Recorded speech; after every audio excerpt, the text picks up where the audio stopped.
আসসালামু আলাইকুম, সবাই কেমন আছেন? আমিও ভালো আছি। আসলে আজকের দিনটা অনেক সুন্দর ছিল। আর ঠান্ডা, ঠান্ডা ছিল ওয়েদারটা। সকাল, সকাল উঠে গেছি। আসলে প্রতিদিন তো কী করছি না করছি একই টপিক নিয়ে কথা বলি।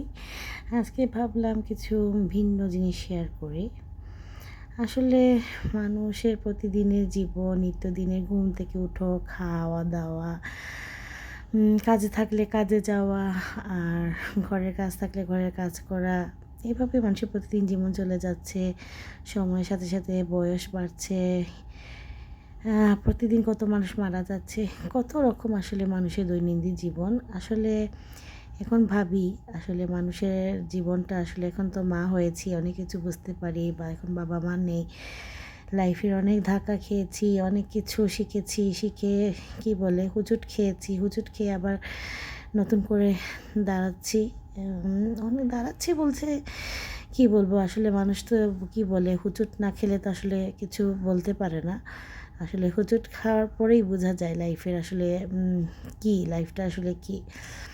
আসলে আমার কিছু কী বলবো, কিছু অভিজ্ঞতা থেকে বলতেছি। আসলে আসলে আমরা যখন টিনেজার থাকি বা স্কুল লাইফ থাকে, কলেজ লাইফ থাকে, বিয়ের আগ পর্যন্ত আসলে তখন আমরা একটা স্বপ্নের দুনিয়াতে বসবাস করি। আসলে আমরা ভাবি এখন আমরা যা ভাবছি, যা চিন্তা করতেছি আসলে এটাই মনে হয় জীবন।